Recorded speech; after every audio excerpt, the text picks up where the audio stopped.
Драги мои, добро вечер и добре ми дојдовте во уште едно саботно издание на подкаст на телевизија Алфа. Уште веднаш на почеток да ви се заблагодарам за поддршката изминатата недела со оглед на случувањето после последниот подкаст и оној бан, популарно кажано, или еден вид на санкција од YouTube, заради кој што немаме право 7 дена да аплаудираме или да закачуваме нови содржини на YouTube каналот на телевизија Алфа. Тоа е што е, не е ни прв ни последен пат да има вакви напади, условно кажано, кон социјалните мрежи на нашиот медиум, што индивидуално, што медиумски, како и да е.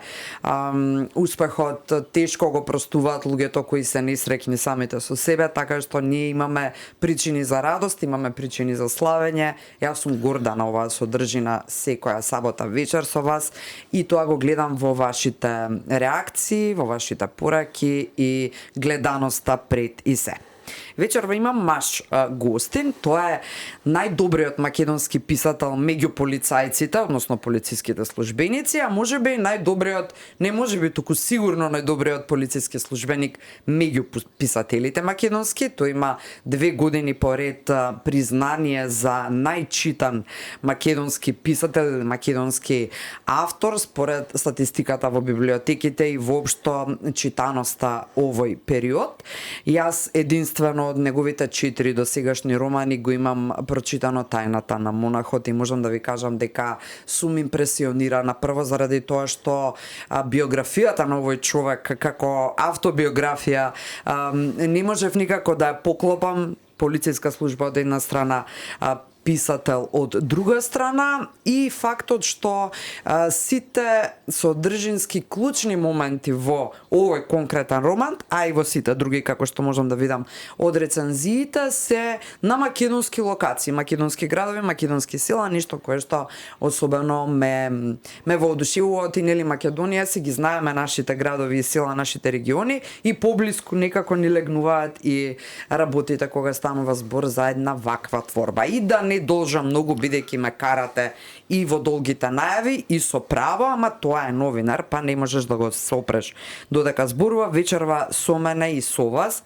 е Далибор Трајков. Добро вечер и добри дојде. Добро вечер, Искра, ви благодарам на поканата и на прекрасната најава. Како е можно полициски инспектор и писател истовремено? Која е линијата на поврзување? Или пак убавината е баш во тоа што нема допирни точки? Или може па имаат, ние не знаеме. Например, Тајната на монахот има интересни концепти кои не би можеле да ги разработат обични луѓе или обични писатели. Се гледа дека оваа инспекторска, полициска твоја служба некако има инспиративно влијание во романите кои се трилери, кои се интересни во оваа смисла, драма, трилер и така натаму. Да. Вака, претходно на ваша колешки ми има поставено исто така едно прашање, како е да живееш два животи, нели? Еден професионален полициски, а другиот писателски, од ова другата бранша. Па искрено и така се случува. Два различни животи се, полициската работа е едно, но пишувањето е сосема друго. Простор во кој што се опуштам. Едноставно се посветувам нешто, бегам од оние секојдневни полициски стресни ситуации, нели, што не ги носи некојаш службата. Што се однесува до кога веќе го спомнавте романот Тајната на монахот, да, Тајната на монахот има доста полициска истрага во него, има и новинарска прецена, или има истражувачко новинарство од твојата бранша. Значи, во секој случај, мене, мојата професија ми помага во пишувањето на романите, кога се однесува во тој дел полициска истрага. Значи, многу ми е поедноставно да мене, за разлика од некои други автори кои што не ја ополуваат оваа професија, да ги доловам оние моменти, вистински случувања, оние односи на полицијата внатрешни, како и односот со граѓаните, самата истрага, потоа вклучувањето и на другите правосудни органи во самата истрага.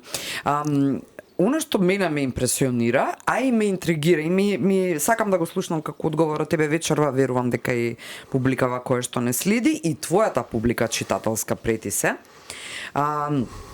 Далибор Трајков има 44 години, полициски инспектор во Кавадарци, така нели? И тоа е некои над две децениско професионално твое искуство, додека последните 4 години така е оваа писателската кариера, развојниот пат како полицискиот службеник после 21 година работа одлучува дека последните 4 од вкупно 25 години стаж ќе биде и писател воедно. Ај развојниот пат ме интересира. Во кој момент ти се буди оваа вториот живот? Што би рекла колешката која ти го поставила прашање? Да, види, пишувањето го имав од најмали години. Може тоа да го кажам. Тоа е талент, значи. Да, го имав, само што тоа беше некаде годините во основно образование. Нели, повеќето од децата пишуваат песнички, исто и јас. Тогаш и моите напишани песнички дојдоа на позитивни критики од тогашните наставници во моето училиште кај се образува во Росоман, и во најголем дел моите песни кои ги пишува беа објавени на тоа литературно катче. Што беше, нели, за тоа време, за таа возраст, најголемо признание да се најде баш во тој тесен круг на. И реално не можеше секој дете да се најде што посакало да напише песничка, туку имаше регрутирање баш така. Да, и тога таа моја возраст и бев застапен. Прекинувам со пишувањето со самото запишување на во средно полициско училиште овде во Скопје. Потоа се посветувам на службата, по завршување средно полициско училиште, знаете, веднаш стапуваме во работен однос. Поминуваат, кој што кажавте, повеќе од 20 години, од кога сум престанал да пишувам. И така ете, ќе кажам, тоа беше случајно. Неколку дена, така ми се роди некоја желба да напишам, да творам нешто. Сакав искрено да пишувам некој расказ. Да не биде поезија, оти поезијата спатема некогаш си ја пишував, ама си ја крие во фиоки, на никого не му ја покажував. Кога ќе ми дојдеше така некоја песна, некоја идеја. И решив да пишувам. Едно утро станувам искрено. Тоа беше 2020 година, почетокот пред она да се биде коронавирусот, нели, корона време што го велим популарно. И велам, сакам да напишам некој расказ.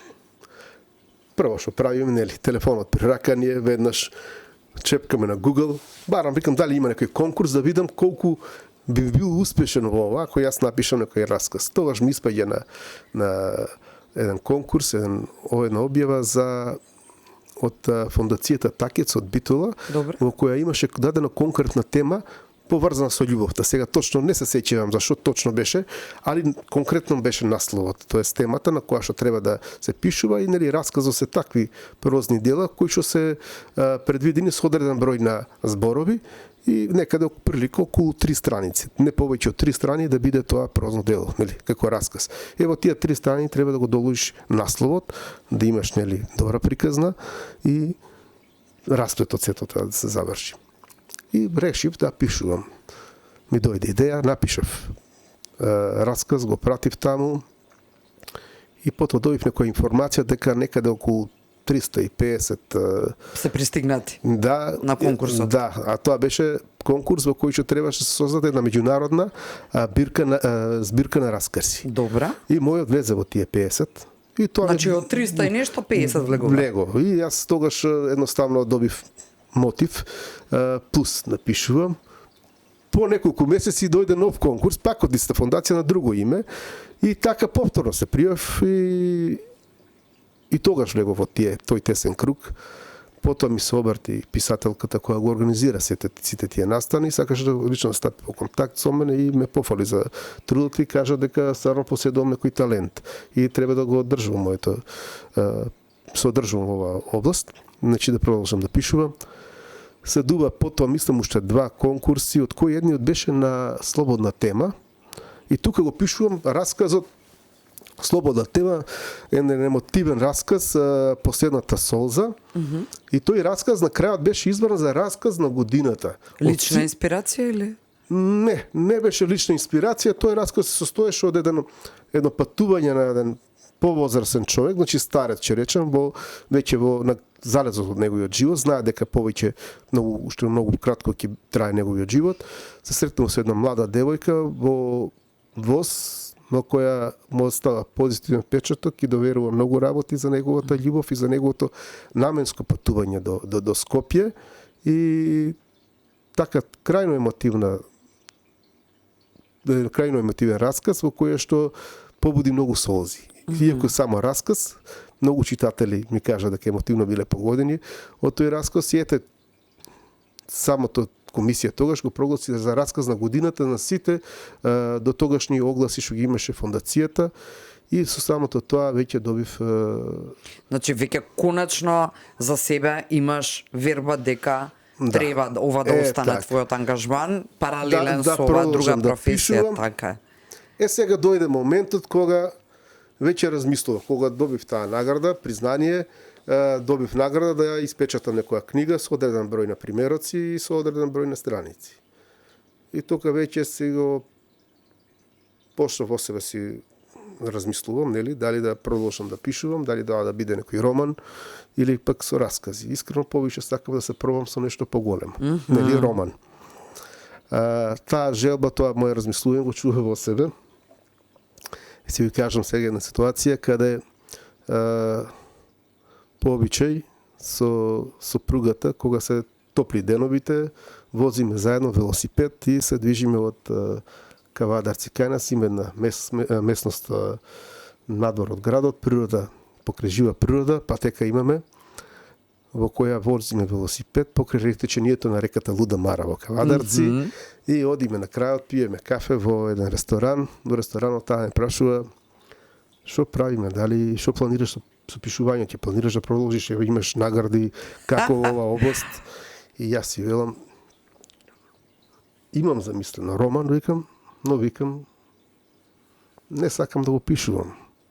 Причината е, викам, ради тоа што ќе биде крајно себично од мене, ќе отсуствувам многу пати од оние семејни обврски, бидејќи треба се посветам.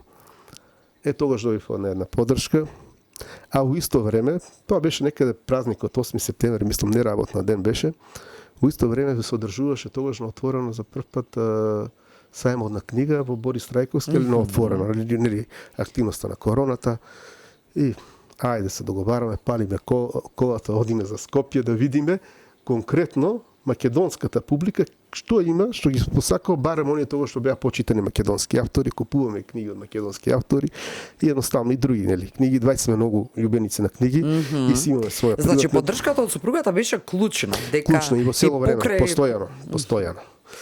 Да. А ако ти речеше, може би дилема некаква, дали ќе те предомислиш, ајде вака искрено на јавна сцена. Може би ќе се предомислев, да. И тогаш веќе го има замислено мојот. Значи нека биде јавна благодарност за сопругата во тој случај вечерва од тука. Јас многу успех и тоа и планирав и во книгите тоа го знаат сите дека она и официјално е мој колектура се јавува на моите книги и е голема заслуга има за тоа што за мојот успех до сегаш. Значи книгите кога ќе ги напишам, обавезно таа ги преработува и како такви ги пуштам во издавачката кои ќе се. Значи се впрегнувате на сајмот да добиете некаков печаток двајцата што е тоа што сака публика. Беа тогаш најактуелни македонски кои што беа читани и сакав да земам да видам дали сум блиску со тоа што јас го планирам да го пишувам како тоа едноставно да видам што е тоа што македонската читателска публика сака. Се совпадна? Па, на крајот испадна се совпадна. Тоа значи дека автентичноста твоја и твојата инспирација апсолутно одговара на трендот на тоа што е највпечатливо за читателската публика. Совршено поклопување на. Па да, можеби, ајде да не речем, можеби беше изговор колку да одиме на сајм, али ворете, и сепак и тоа. Никако не, тоа е многу клучна работа. Многу клучна работа, али јас си го пишував си имам свој стил на пишување, што ми е старт и тој каков таков ми е прифатен од читателите. Сега нормално, со самото читање на книги, на автори во кои што лично мене ми се допаѓаат, сакам нели да се усовршувам со секоја нова книга да бидам подобар.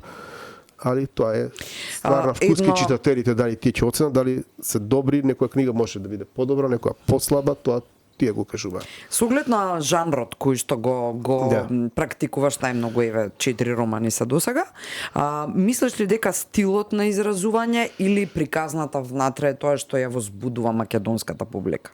Конкретно за твоите романи. Да.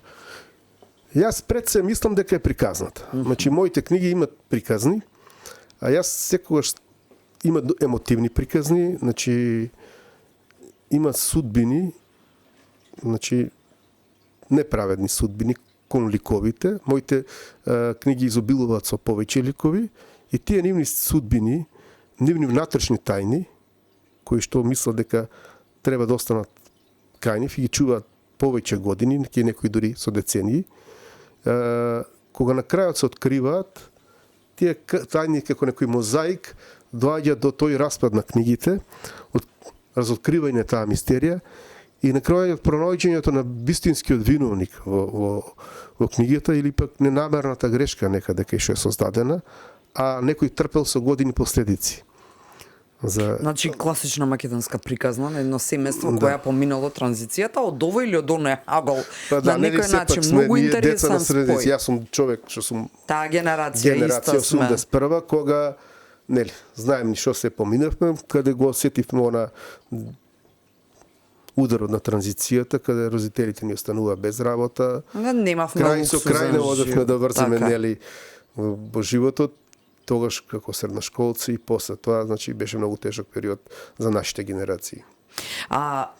Имам тука уште едно прашање што ми виси од преиски, не сакам да те прекинам бидејќи многу мислам дека е важно кога станува збор за еден ваков разбоен пат на гостин во студиово до детали да се објаснат хронолошки настаните, бидејќи тоа е многу значајна и многу важна може да биде мотивација за барем еден од нашите луѓе вечерва што не гледаат, особено за младите кои се чудат, се губат во одлуките, во правците и така натаму. Зошто не пресече никогаш дека ќе бидеш или само полициски службеник, односно инспектор, или само писател? Зошто никогаш не пресече? Дали воопшто размислуваш во оваа некоја насока или оставаш просто времето да оди, па ете, знаеме дека полициските службеници одат во со бенефициран стаж се пензионираат, па си оставаш тука простор за совршено го тампираше времето на преодна фаза живота. Да не должиме, зошто никогаш не го одбра едното или другото? Па, како што веќе кажав, непланирано ми беше пишувањето. Ми дојде одеднаш. Да, успехот е врвен? Да, успехот е да. И не сум се наведувал на овој успех, пред се ќе бидам искрен.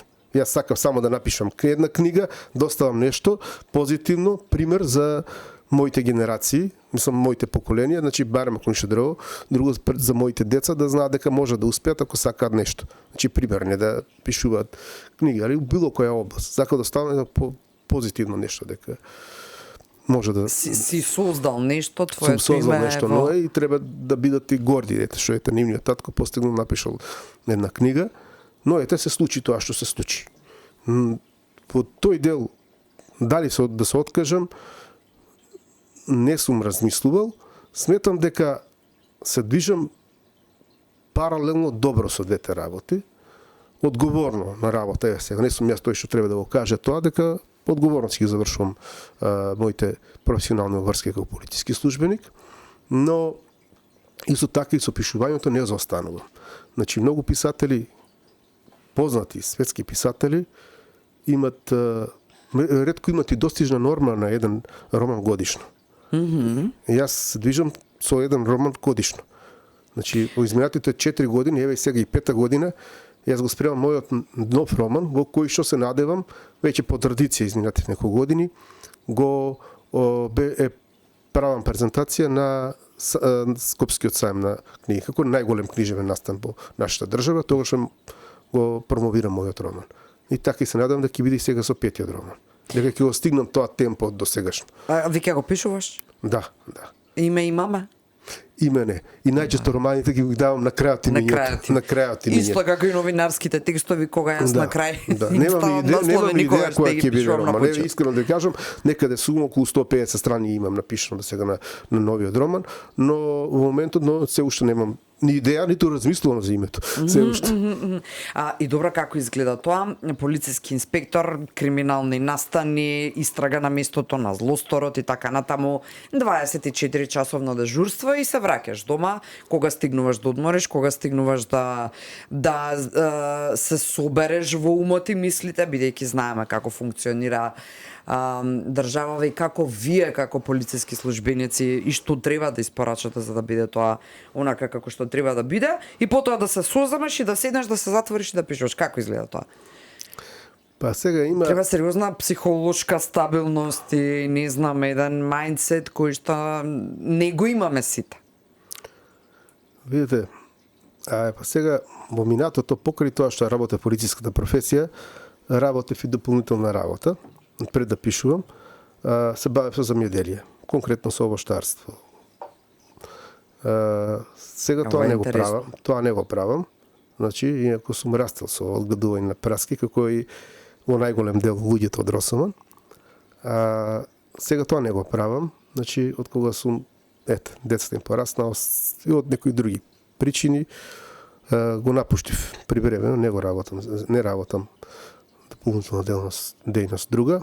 И тука го наоѓам времето. Да, психички ми е напорно, некогаш ми исцрпува работа, не сум секогаш способен да пишувам, но кога ќе седнам, гледам да се тргнам настрана, да се опуштам. Јас се соживувам со пишувањето, влегувам во тој, нели рековме, другиот живот и се одлабочувам во пишувањето и тука сум целосно посветен. Се соживувам со ликовите.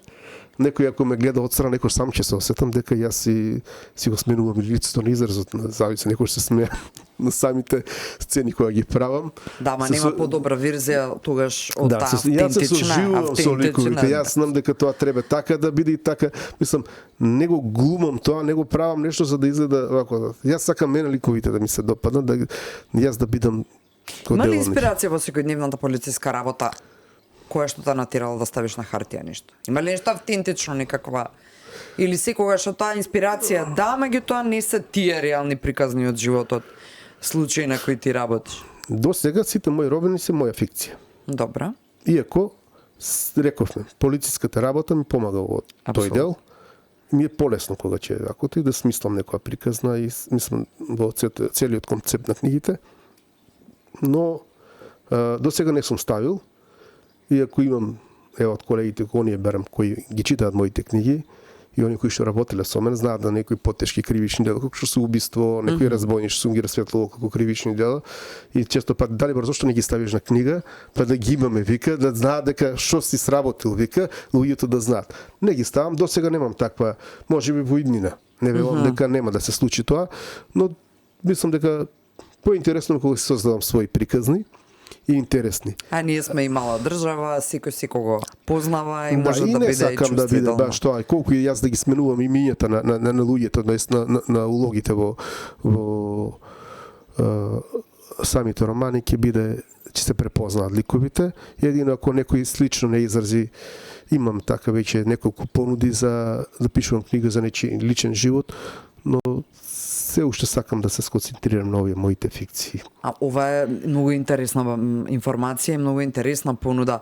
Зошто не би се одлучил да пишуваш книга за нечи личен живот? Зошто не би прифатил таква понуда? Па, искрено сакам да биде интересна приказна. Се уште не сум наишол на таква интересна приказна, во која што мислам дека ќе биде интересна за читателите. Не е само да напишеме си. Ние сите живееме живот, сечи живот е приказна, нели? Колку оваа јавност писателска ти помага во другиот дел од животот професионален, во смисла некако напредок во работата, меѓутоа признанието за Далибор Трајков де факто е основано. Сепак ова е меѓународен, како му да е меѓународен фестивал. Фестивал Јаков од Камена Рика. Тие се две признанија, така, со ред од истиот меѓународен фестивал. Колку тоа те валоризира во другиот дел од животот, паралелниот, професионалниот, колку тука ти значи, дали воопшто ти значи, дали ги ајде да бидам уште подиректна, дали ти ги признаваат успесите колегите на работа, предпоставените, непредпоставените, дали ти честита, дали си Сепак не е ова секојдневие, не се среќава секојдневно човек кој што работи во полициска служба и е врвен писател, најчитан македонски автор. 2 години. Еве, ќе бидам искрен, значи има колеги кои што ми честитат и се гордеат и чест му е што се покрај мене, што сум нивни колега и што ете, пишувам книги и знаат да се пофалат некаде, дека се блиски со мене, дека ете, не само што ми се колеги и сме имам некоја друга, мислам близина како. Бидејќи јас сум многу непосреден, комуникативна личност, но ете ќе бидам искрен, до сега од раководството на Министерство, од почнувајќи од највисоките органи, па и од локално, до сега немам ниту една честитка, ниту еден ми нема честитано за мојот успех. Ќе бидам искрен. И треба да си искрен за тоа што тоа се некакви вредносни системи кои сме ги имале како општество, па некаде се губат по пат, развоен пат на оваа држава. И ајде да се обидеме да се ги вратиме, па некогаш и јавното забележување на ваквите нешта помага во враќањето на, на вистинскиот пат или на вистинскиот правец. Како се стигнува до меѓународниот, до вакво признание од меѓународниот фестивал? Ајде да им одговориме на оние што ќе речат како, па да не само за 4 романи или човеков успеа да биде последните 2 години најчитан македонски автор. Гарантен нечи ваму таму наму. Ајде тоа да го објасниме. Тука е чисто за оние кои малку не им се веруваат ваквите приказни, да речем.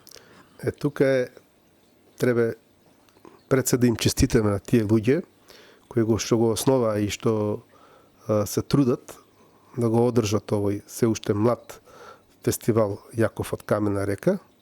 Значи, ќе поздравам ова прилика, нема да ми замерите, луѓето, значи, како Владко, Христина и ако заборавиме некој, односно ако заборавиш некој, не е намерно, се разбира. Да, кои се погрижија за да постои фестивал, да постои фестивал, значи во тој фестивал мислам дека треба да има поголема медиумска покриеност. Јас не го познам фестивалот, значи, се додека твоето име не го прочитав.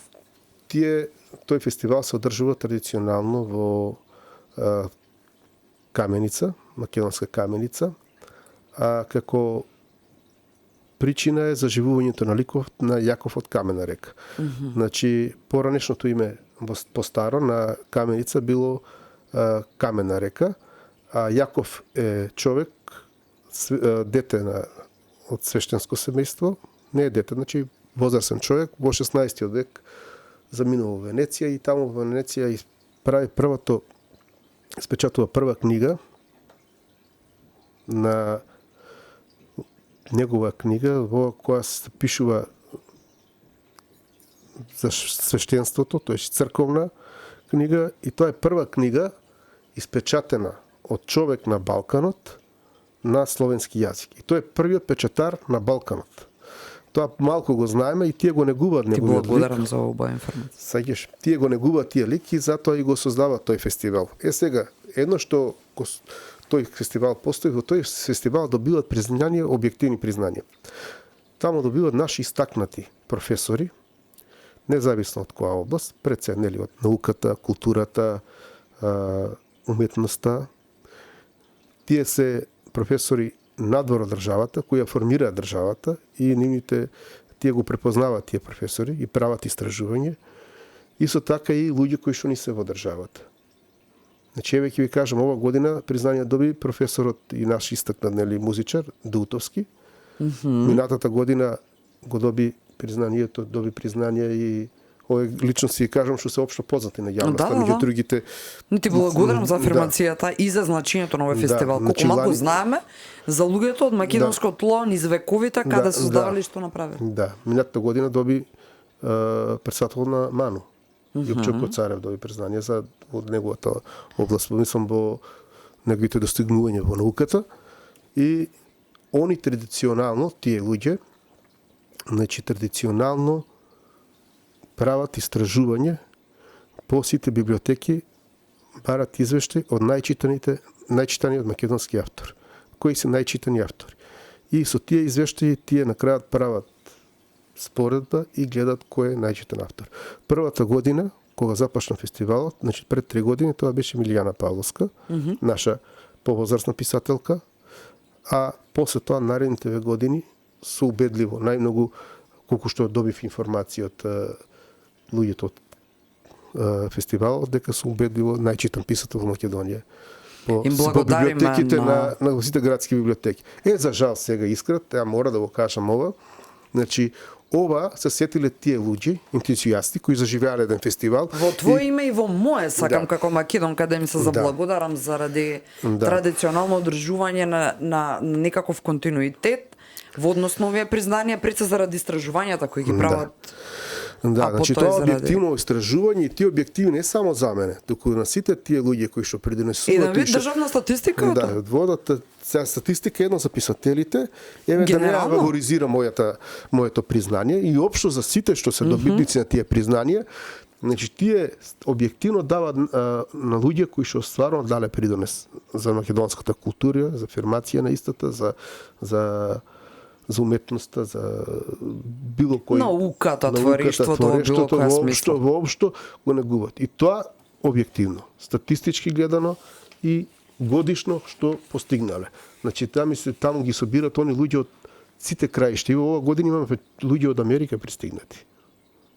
Што значи таа меѓународна димензија, тоа ќе ми беше. Да, значи таа е меѓународна димензија, значи гледате од различни континенти. Цел свет ги препознаваат вистинските македонски чинители, тоест афирматори на нашата држава и ги донесуваат и му даваат признанија, значи тие признанија се објективни. Не случајно они се одрешиле писател да дадат признание на писател, не на некој што е близок со некого, нечи, мене кој ме познава. Јас сум Далибор, до вчерашен полицаец само, нели, инспектор во полиција, човек кој што потекнува од просечно, па може да кажам финансиски гледано испод просечно семејство од едно село во Македонија, нели, и на крајот добивам признание за најчитан автор. Значи најчитан автор, они ги сумирале податоците, дури тие ми кажа дека имало реакција од некои, ми се јавувале некои автори наши, кои барале да ги прогласат. Тие рекле не, кај нас тоа не минува. Кај нас да добива тој што е најчитан. Реално. И тоа е реално. И затоа ова мое признание, било какво признание во иднина јас да добивам, било кое вакво, ова признание ми е најголема тежина, бидејќи објективно, со статистички податоци. И јас верувам дека секој писател да го добие. Мислам, би сакал да го добие, бидејќи сака да биде најчитан. Ова е најчитан писател. Сепак се работи за Македонија, за едно општество кое има не баш толку совршен секојдневен живот и на микрониво и како држава генерално. И на крајот на денот да ги натераш македонците да издвојат од и онака сиромашните месечни буџети кои нели не ни се насита полни џебовите семејни, да купи книга и да ужива, па и втората и третата и четвртата е огромен успех на ниво на зборуваме на ниво на држави кои имаат култура и традиција читателска. Ние па и немаме толку и затоа пребивањето тука на еден човек како тебе кој не е по традиција, нели, писателско име и презиме е на вистина чудо. Ова значи дека судбината нема шанси да те промаши низ животот, нели? Судено е ова, ти почнуваш, стигнуваш во средно, стануваш, односно учиш средно полициско, тука престануваш да пишуваш, ама потоа во еден момент пак те стигнува судбината и нема бегање, така? Да, во овој случај така и се легува. Нема шанси, тоа значи дека еве утаха некоја за сите нас, вклучително мене, за нашите деца, дека тоа што е твое ќе си дојде. Да. Така некако. Али само треба да бидеме упорни и да го негуваме тоа што го имаме. Значи талентот е едно, но треба потоа и труд. Да бидеме поупорни и да се така јас размислувам. Па тоа е контрадикторно во твојот случај. Ти како? Ти си беше полицаец и учеше, си стана си се вработи и туку еден ден велички си го пишувам, ќе го правам оно што го сакам, мојот талент сега на хартија во еден паралелен друг контекст секојдневен, што значи дека па и не дека многу си работел на талентов низ годините? Не, воопшто нема негова. Јас си признавам. Читав книги, но не пишувам. Значи има нешто друго што е судбинско сепак не. Да. Не, пак ќе кажам, никогаш не се надевав дека ќе бидам писател и ќе имам оваа популарност, верувајте.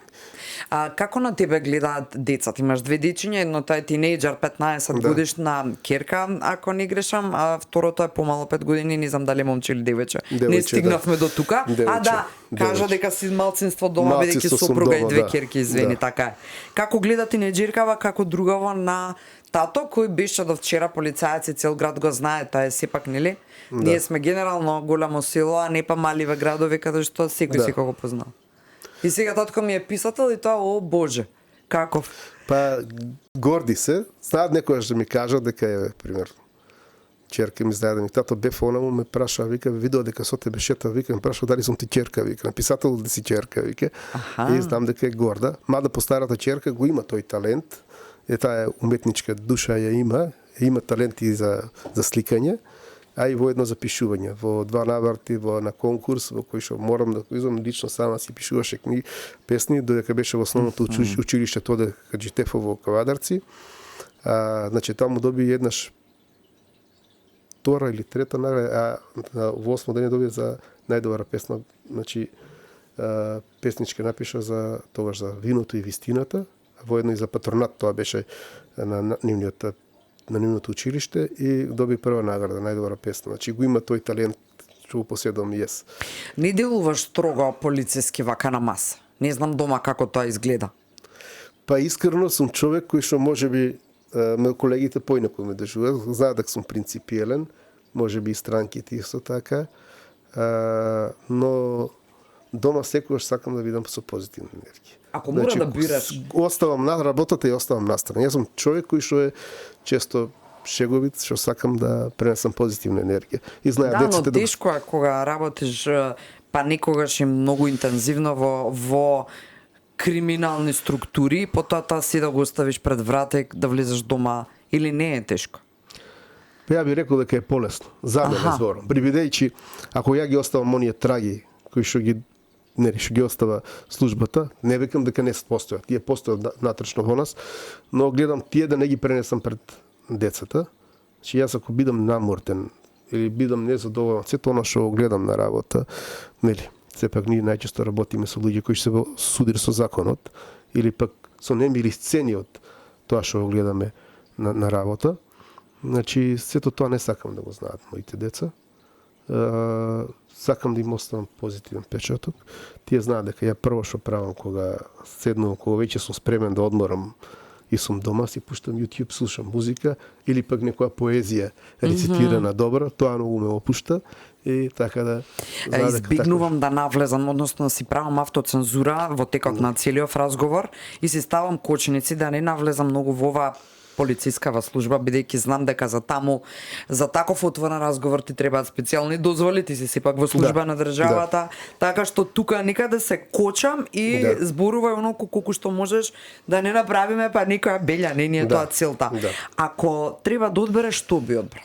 Писателот Далибор Трајков или полициската служба како таква? Не зборам само во материјална смисла, нели, што ќе ти носи или што ти носи повеќе финанси, зборувам генерално како начин на живот. Ако мора да одбереш, што ќе биде тоа?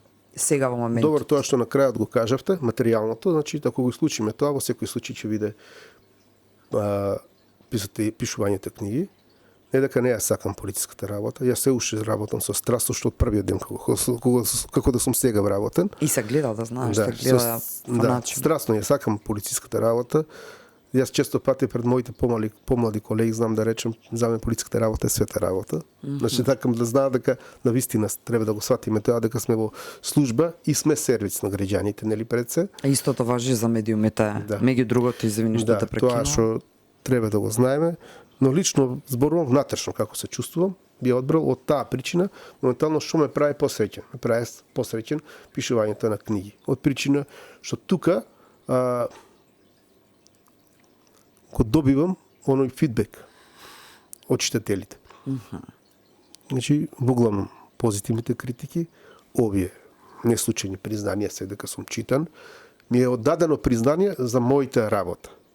Што во МВР не е случај, за жал. Еве сега малку кој што кажав, не сакам да навлегувам, во МВР се уште ни треба време да се признаат да тоа е и крутост на службата, Да, од секогаш да се признаат- безбедносните служби биле крути и внатре, во Таква не е- нив, но таква и не е нивниот настап кон службата, надвор. но правите професионалци не секогаш ги добиваат заслугите.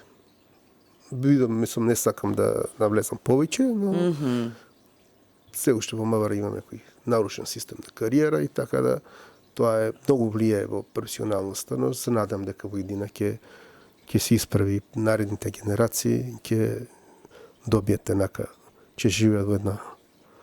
Но не можам да не заклучам дека и двата правци животни кои со страст ги возиш, условно кажано, се своевиден патриотизам. Писателството, односно твоето творештво, е врзано со македонски имиња, македонски градови, македонски села, содржина блиска за македонците, територијата е таа, па и приказните, ако сакаме така да кажеме, се пак оние блиски до нашите вредности, до нашето секојдневие, а од друга страна полициската служба е по автоматизам патриотизам, бидејќи служба на државата. Исто така морам да признам дека овој меѓународен фестивал е апсолутно од причината за неговото основање и она што го прави е повторно патриотизам. Знаеме ли да создаваме патриоти во оваа смисла од нашите деца? Значи, имам потреба во секоја емисија на некаков начин да го отворам како тема, бидејќи кај нас патриотизмот некако и само е врзан со символи, знамиња, химни, песни. Не. Има многу подлабока димензија, многу темелна, посуштинска, вредностна. Знаеме ли, како држава, како родители, да создаваме патриоти? Па зошто да не? Секој на свој начин. Пак ќе кажам. Во дадената област што работи. Но однадвор гледано не изгледаме како патриотска земја. Ние вака гласно звучиме секако, меѓутоа на дело тоа не е баш видлив. Па вие кој што кажавте, не значи ние ако се исправиме сега и погласно ја пееме химната на Македонија или посилно го вееме, знаемете дека сме поголеми патриоти од другите. Се разбериме. Значи химната, ја ги гледаме кои стоат на химната, они кои што се снимаат, што се им се дадени функции, подарени на повеќето, нели? За жал. Што не е патриотизам. Не е патриотизам за мене. Тя е платено стоење пред химната. За жал. Па во делот на моето пишување, искрено, патриотизмот, кој што споменавте дека пишувам за македонски локации, за имиња. И уште само да не заборавам, може би имаш и понуди од други држави, од други издавачки странски куќи, меѓународен е фестивалов, да преведеш и така натаму. Ти инсистираш и тука создаваш и тука твориш. Само чисто да го нотирам, извини што те прекинувам, продолжи се. Вака сега, имам некогаш некои читатели што сакаат да ми кажат зошто ти сум човек, ме стават и лично и објавувам, нели, фотографија, го патувам надвор од државата. Често патувам од државата, барам неколку пати во годината, со семејството знам да го направам тоа ме исполнува најмногу. Зошто не создавам книги што се случуваат со действија надвор од нашата држава, со други имиња, би биле поинтересни. Не се сложувам. Јас не се сложувам. Едно од патриотски причини. Добре. Друго, значи не е важно действието каде се случило и ликовите какви имиња ќе носат. Во случајот.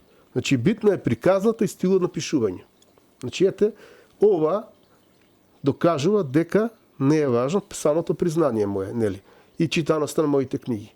Значи во Македонија се докажа дека не е битно ние сите да пишеме за парковите, нели? Сега да не зборувам во Њујорк, во Лондон, во X локации надвор од нашата држава, за кои што најчесто пишуваат книги.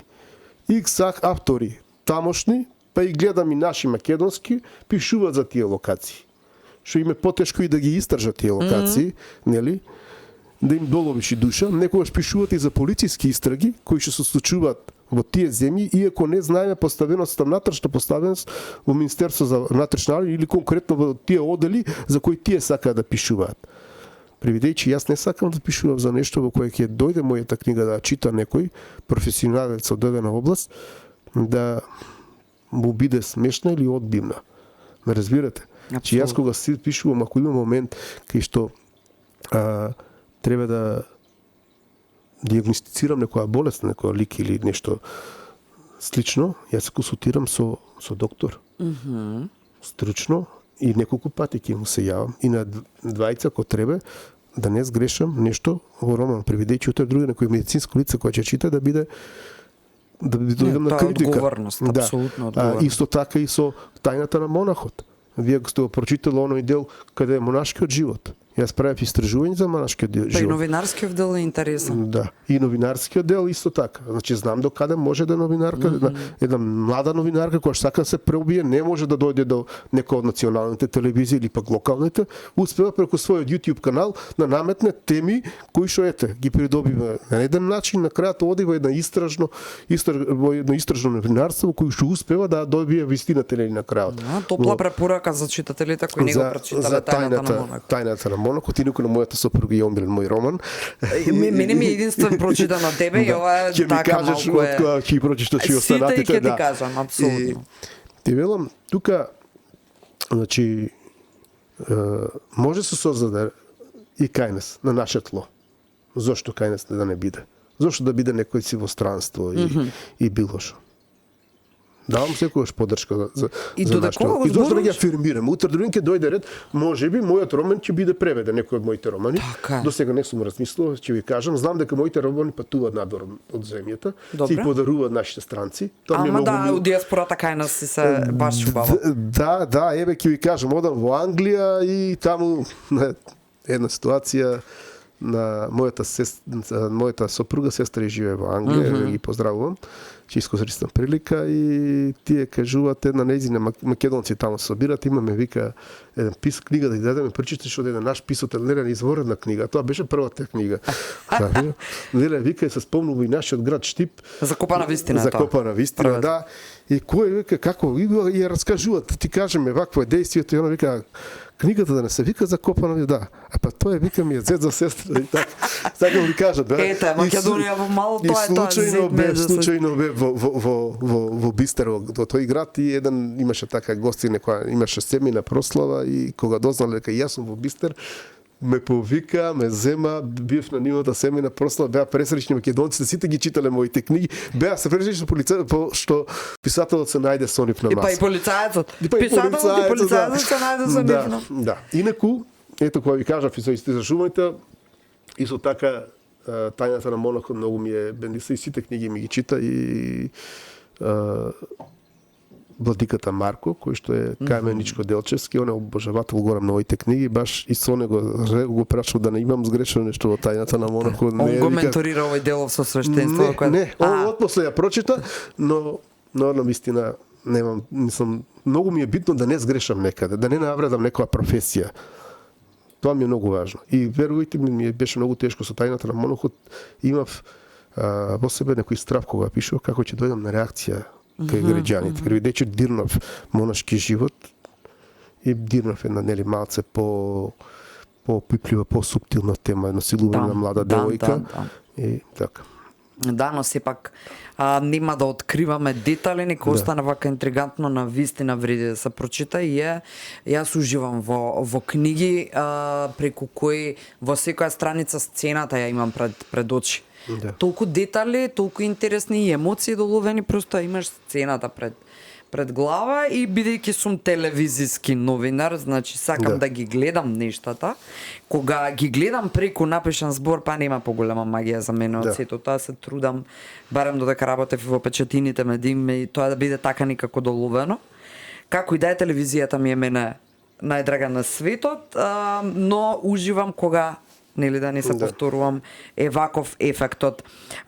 За цело време додека зборуваш за афирмација, за откривање, статистичко следење на читани македонски автори и така натаму, ниеднаш не те слушнав да искараш, условно речено, некоја од македонските институции чија клучна дејност треба да биде афирмација на македонското творештво, да биде субвенционирање на нови творци, на добри писатели, на луѓе кои се македонски културен творечки идентитет на некој начин.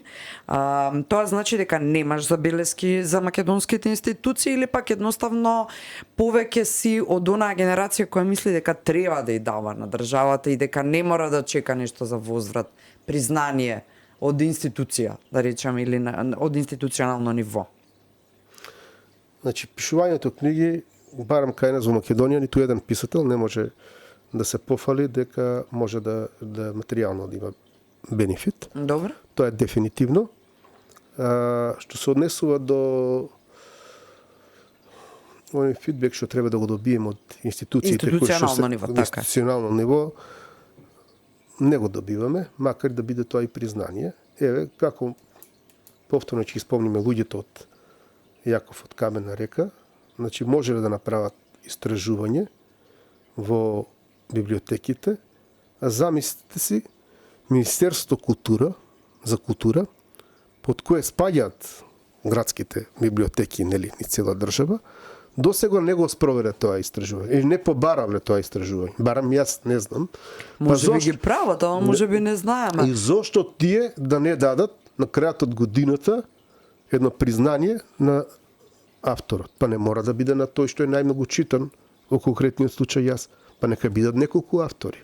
Па нека биде некоја символична материјална, нека не биде материјална долг, нека биде една плакета.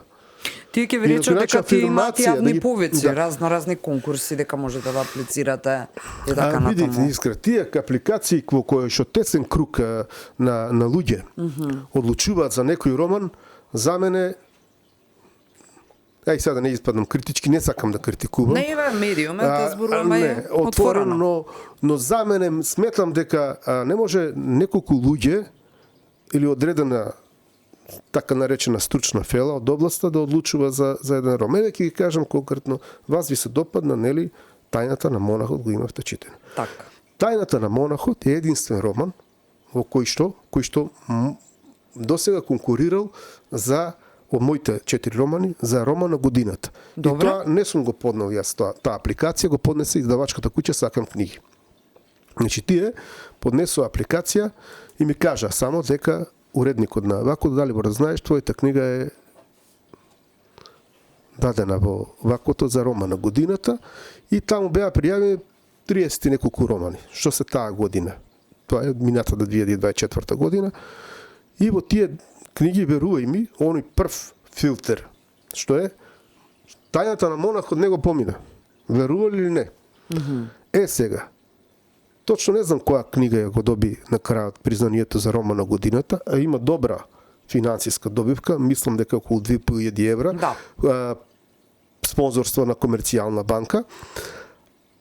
Да погледнеме во библиотеките и општо статистички на продаваност на романите, значи јас можам слободно да ви кажам, според тоа што го имаме, сите ние имаме убит сега на електронскиот систем на библиотеките, оној КОБИ систем познат, Тајната на монахот, од кога е издадена, од кога ја има читателската публика, тоа е година и пол од сега, наназад, е убедливо најчитан македонски роман од тогаш од кога е издаден. Убедливо најчитан и се повеќе расте бројката на негово изнајмување и читање. Убедливо. А замис Тајната на романот не го помина ни оној прв половичен филтер кај тие наши луѓе што беа дел од комисијата. А романот е целосно со действие тука во Македонија. Сум запазил и правна норматива. И каде може да настане грешка. И вие сами знаете како може да настане грешка и ки полициските проценки, нели таму се мешат, некои има и се откриваат начини како оди истрага. Таму има и остредени полициски службеници кои што добиваат уназадување на во кариерата. Саќаш. Иако се убедени дека, а привидејќи се млади, некој го маргинализира од таа прича нивниот труд и ги трга настрана понатаму. Тоа ќе мора да се сложиме дека е дел и од секојдневието реално. Тоа е факт. Јас ги пишувам моите романи дел од секојдневието. Баш типични за нашето поднебје. Она што се случува во Македонија. Немаше негативни реакции конкретно после Тајната на монахот? Не. Тајната на монахот сега не сум добил негативна реакција. Може би некоја негативна критика у делот на стилот, ама тоа се поединични и случителни, тоа е стварно вкус. Да се разбераме. Сите ако бидат позитивни критики, тогаш не би се сложил дека мора некој да не му се допадне. Апсолутно не е здраво и не е возможно. Да, не е возможно, да. На секој совршено да му се допадне. Моите романи, искра, што имам читатели, сега пример некој одреден роман повеќе е фален. Но имам читатели кои ќе ми дојдат, конкретно кога сум по контакти, тоа ќе ти го кажам, потсети ме за колку сум контакти со читателите, за разлика од нашите автори. Без тоа ме разлика интересира.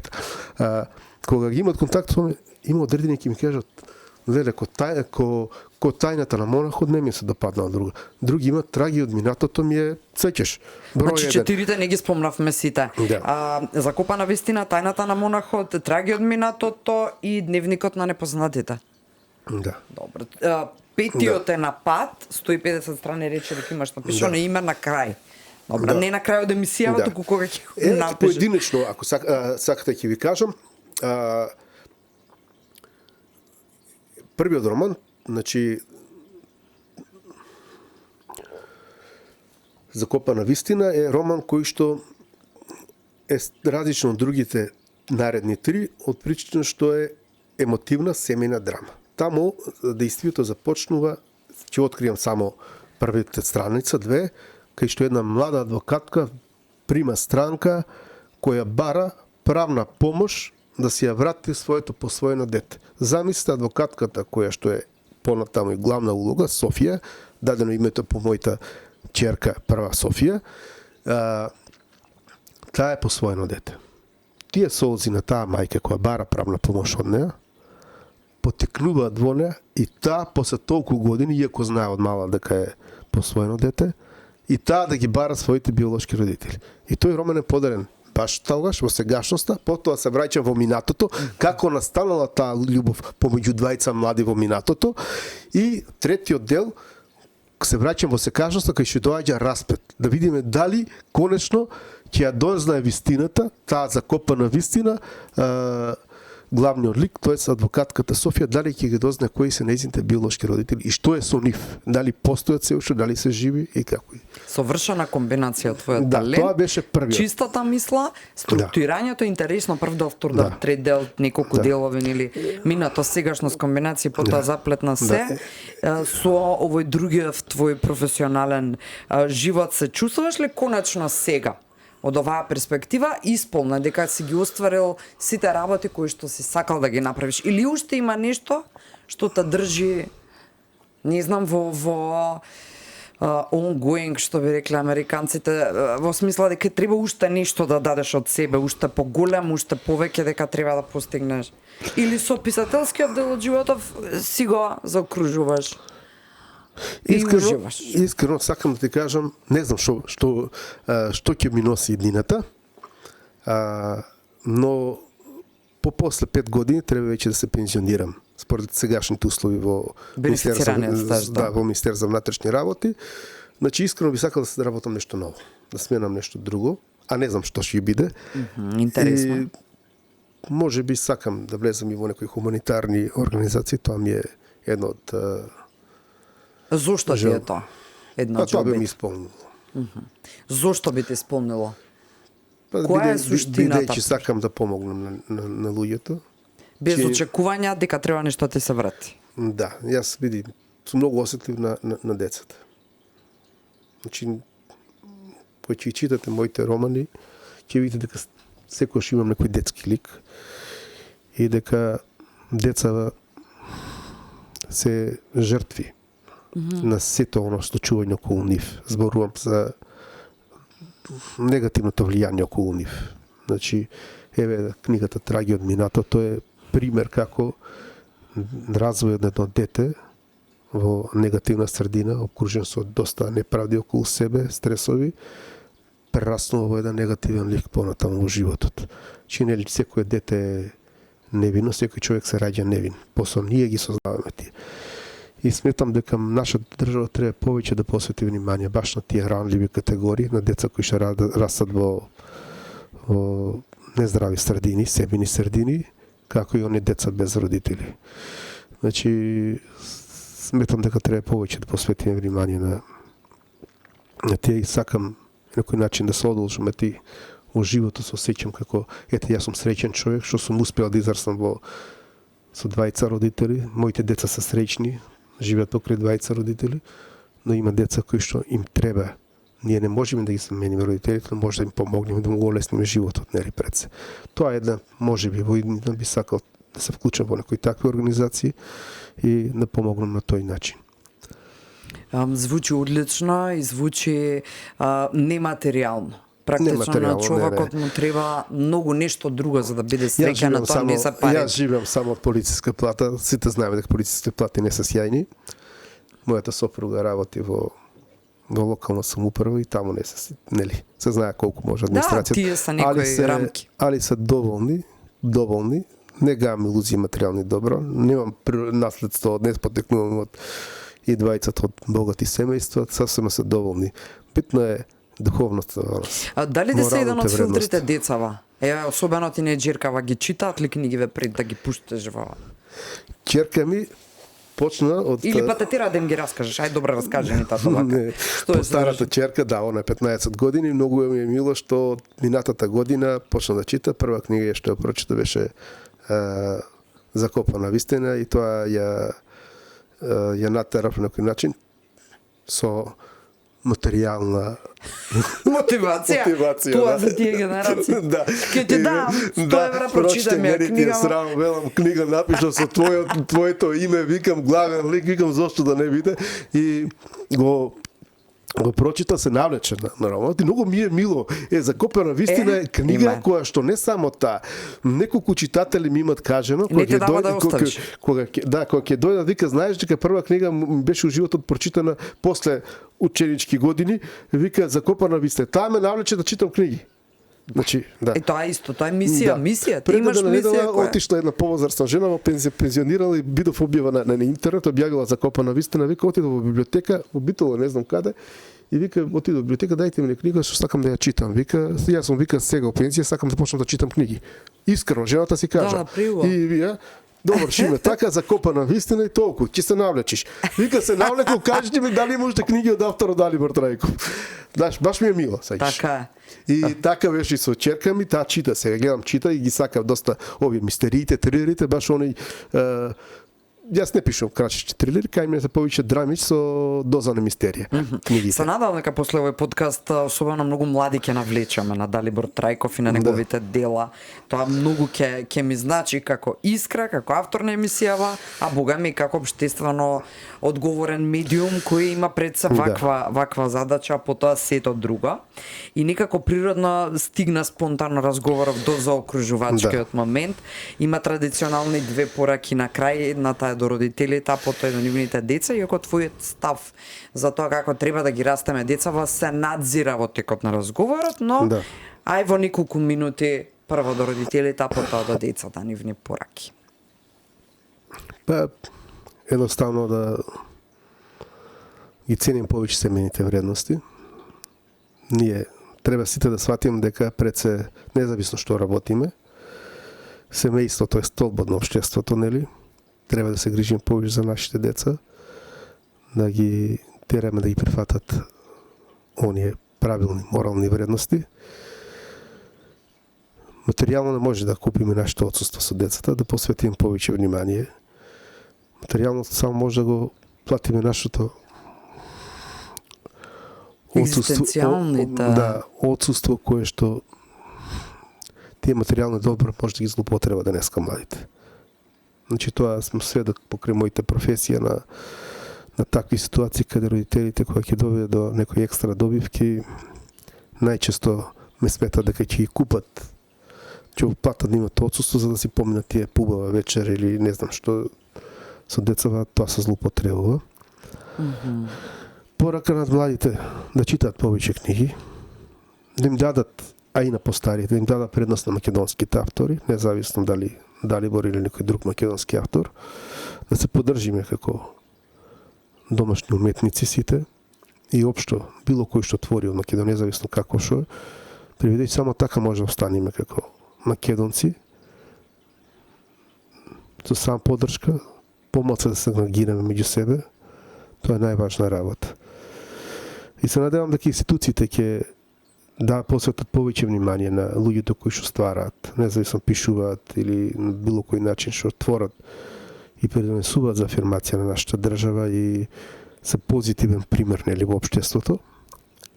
Би сакал тоа да се направи. Па натаму ќе видим што ќе биде. Се надевам дека од оваа емисија од јас ќе им бидам некој начин позитивен пример на младите дека може да успеат во било што сакат. Јас по тоа сакав и преди да ви го кажам едно прашање како ги остварувам целта. Секој си го поставам некои цели кои што се достижни, ама не се лесно достижни, кои ќе бараат малце повеќе труд за да се постигне. Мислам дека е суштинско значење на ова последно што го кажа. Да.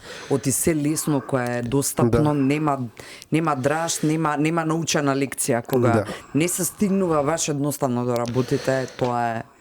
А при тоа не паѓаш на испитот и не се откажуваш, туку едноставно многу чекаш. Многу е важно си ставаме цели. Дали тоа ќе бидат годишни цели, дали ќе бидат тоа неделни или како што дневни нека се бидат цели, значи така али остварливи, али малце со труд. И тоа ќе бидеме вистинските личности, според мене. Така е, бидејќи си автентичен, бидејќи психолошки уште повеќе стануваш стабилен како човек. Јас, Далибор, ти посакувам уште многу дела, бидејќи очигледно е дека вниманието, судбината и целата енергија е на твоја страна. Ти посакувам уште многу вакви слични и уште пореномирани признанија. Следното гостување да имаме уште повеќе книги на масава.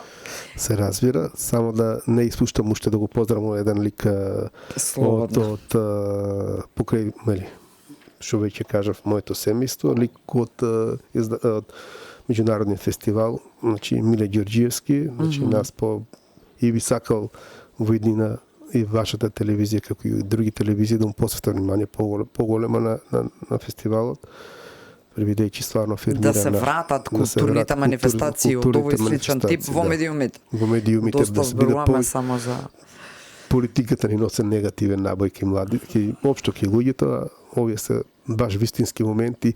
Благодарност на вас како личност, значи како медиум кој што го има овој подкаст, кај што може тој необични луѓе успешни во одредена област да може да се прикажат пред јавноста, за да бидат позитивен пример. А не само да имаме подкасти со луѓе кои што се дел од политиката и од некој друг јавен живот, кои што не секогаш носат позитивни примери за младите. Се надевам дека за некој месец еве нека биде повторно ќе се видиме во овој амбиент со многу повеќе книги. Како што реков, ти посакувам едно плодотворно зимско творештво, еве така нека биде, а потоа напрелет еве со новитети повторно Далибор Трајков во подкаст на Алфа. Благодарам уште еднаш искра, мислам баш ми беше мило да бидам на овој подкаст и се чувствувам многу. Се надевам дека и гледачите уживаа во програмата. Драга моја публико, и еден да е кој што вечерва ќе му се смени животот, потикнат макар и во најмал процент од разговорот со нашиот Далибор Трајков, сме ја завршиле емисијата за денеска или за ова издание, да речеме. Знам дека уживавте вечерва со нас како што уживав и јас со мојот соговорник, а останете на Алфа, имате и многу други содржини што ќе ви го задржат вниманието и со кои ќе уживате. Добра ноќ.